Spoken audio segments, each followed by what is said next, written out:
Break के बाद कुरुक्षेत्र में स्वागत है और हम बात कर रहे हैं ओम प्रकाश राजभर की, जिन्हें वाई कैटेगरी की सुरक्षा व्यवस्था दे दी गई। हालांकि तमाम बातें इसको लेकर सामने आ रही हैं, इस पर हम चर्चा भी कर रहे हैं। तमाम खास मेहमान हमारे साथ जुड़े हुए हैं इस पर चर्चा के लिए। एक बार फिर से चर्चा में हम वापसी करते हैं और इस वक्त हम चलेंगे रुद्र प्रताप दुबे जी के पास।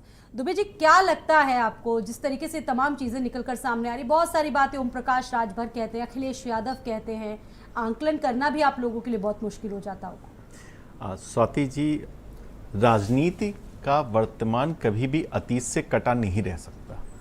अगर मैं राजनीतिक विश्लेषक हूं तो मेरा काम विश्लेषण करना है। मैं ये पूछूंगा कि राजभर जी क्या अभी भी अपने उस बयान पे कायम है जिसमें वो कहते हैं कि सीएम योगी ने क्या अपर्णा यादव को गंगा जल से धुलवा के लिया है तभी वो स्वच्छ हो गई हैं, क्योंकि यादव से तो वो मिलते नहीं। क्या अभी भी उस बयान पे कायम है? वो सभी बयान जो व्यक्तिगत तौर पर मोदी जी के खिलाफ दिए गए, योगी जी के खिलाफ दिए गए, क्या अभी भी उस बयान पे कायम है?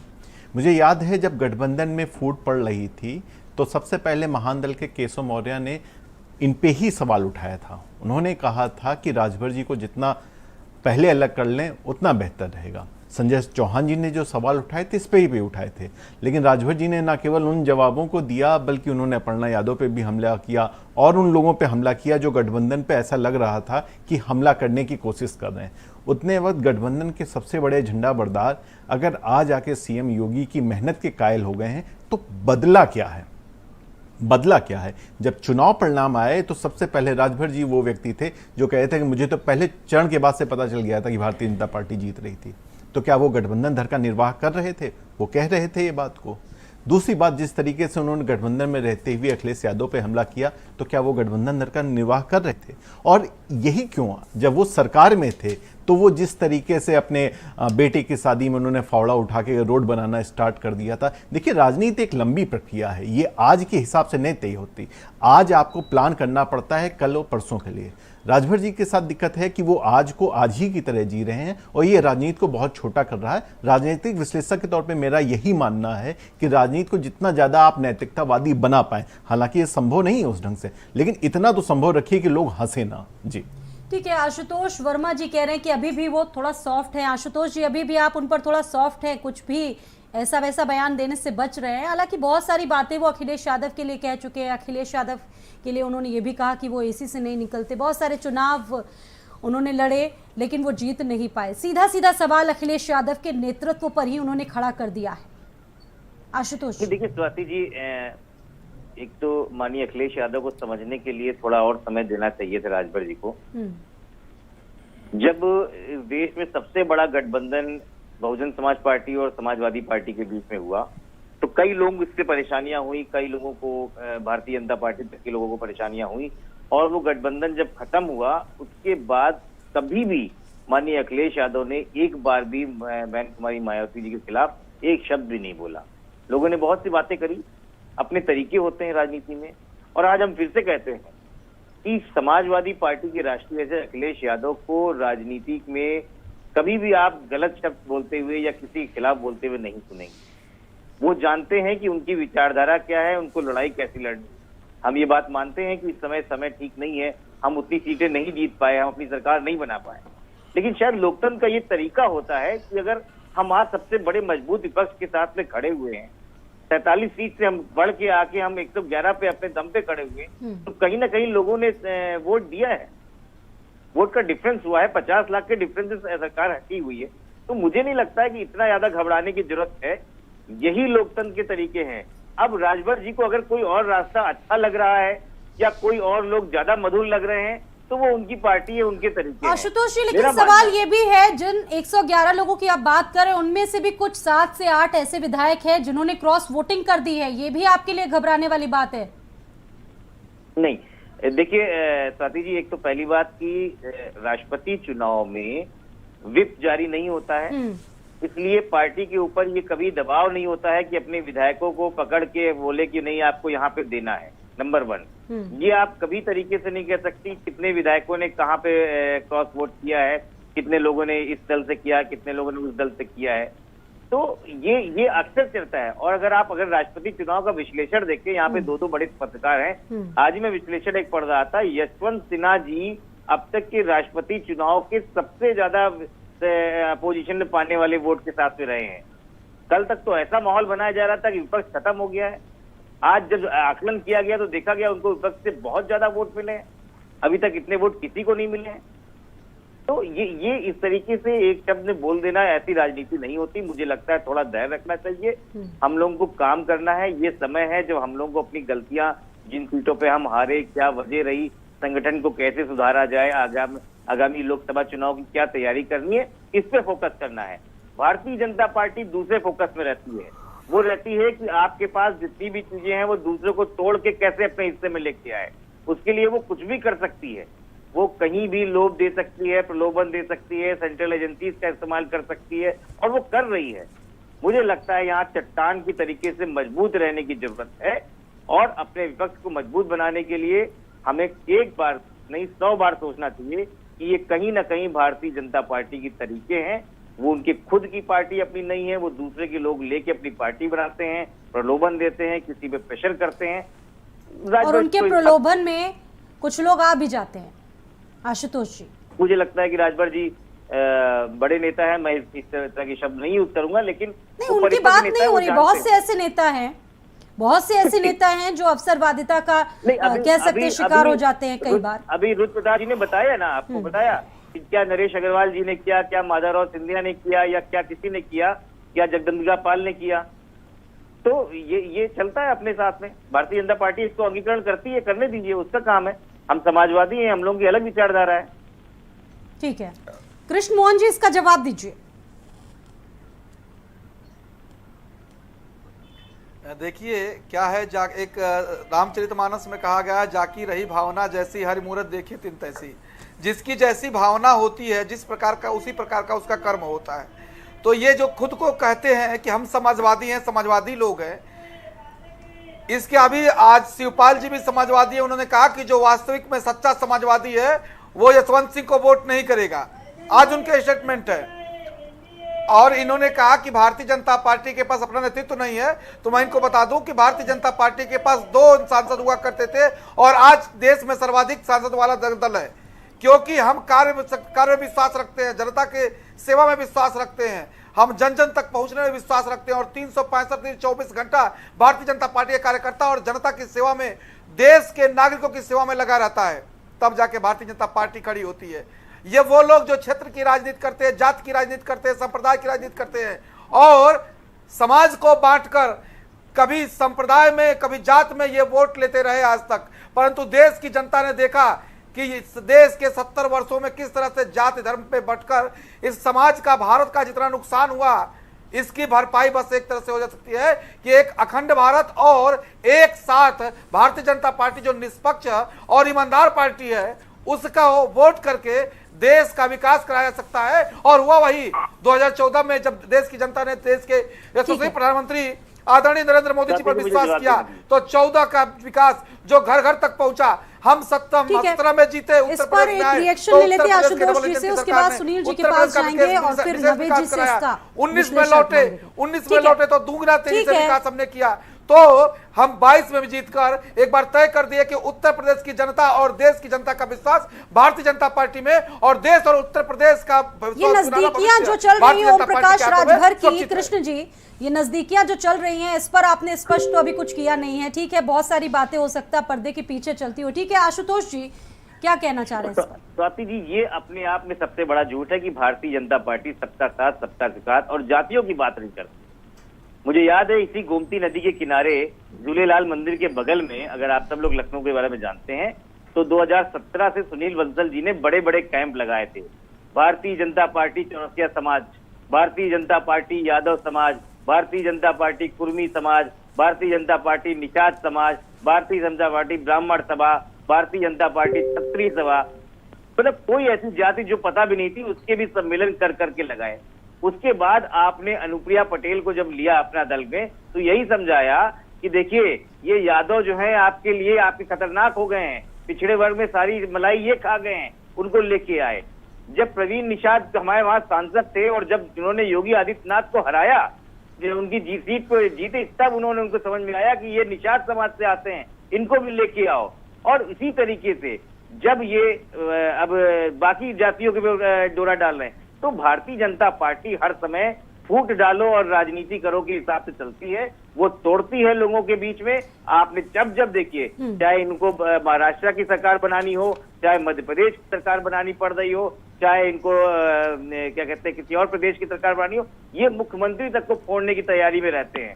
और कई बार तो ये लगता है कि भारतीय जनता पार्टी का शीर्ष नेतृत्व जो है कई तरह के प्रलोभन के लेके आने वाले चुनाव या होने वाले जहां सरकार नहीं बनते वहां घूमते रहते हैं कि किस तरीके से असंतुष्टों को पकड़ें, अपने प्रलोभन में फंसाएं और अपनी राजनीति चमकाएं। ठीक तो है, कितनी मौका परस्त भारतीय कृष्ण जनता मोहन पार्टी। जी इसका जवाब देना चाह रहे। सर 30 सेकंड में इसका जवाब दीजिए, फिर उसके बाद मुझे कुछ और लोगों के पास जाना है। 30 सेकंड।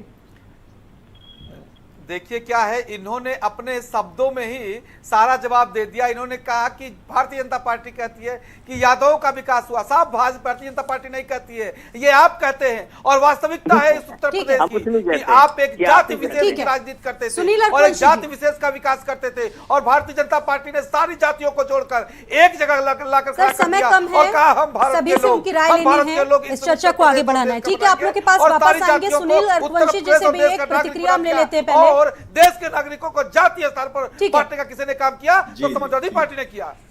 सुनील जी, ये सियासी उलझन में फंसे हुए हैं इस वक्त ओम प्रकाश राजभर। अभी भी उन्होंने गठबंधन ना तो तोड़ा है, ना तो वो अभी बीजेपी में गए हैं। इसको कैसे समझे?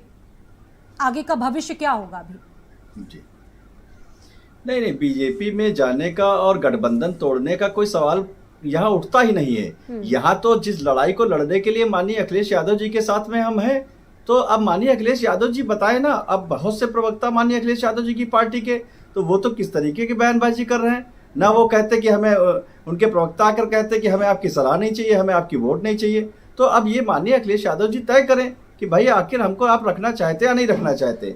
रही बात आपने देखा कि गठबंधन की, कि गठबंधन हम इनसे करते फिर उनसे करते उनसे, तो इस तरीके से पूर्व में भी कई पार्टियां, कभी सपा बसपा से गठबंधन करती है, कभी बसपा कांग्रेस से करती है, कभी कांग्रेस में सपा से करती। तो ये गठबंधन का तो दौर चलता रहता है। एक बयान उनका और भी आया है नया थोड़ी ना कर रहे हैं ये तो। सुनील अरवंशी जी, उनका कहना है कि बीएसपी प्रदेश की सबसे अच्छी पार्टी है, अगर जाऊंगा तो बीएसपी में जाऊंगा।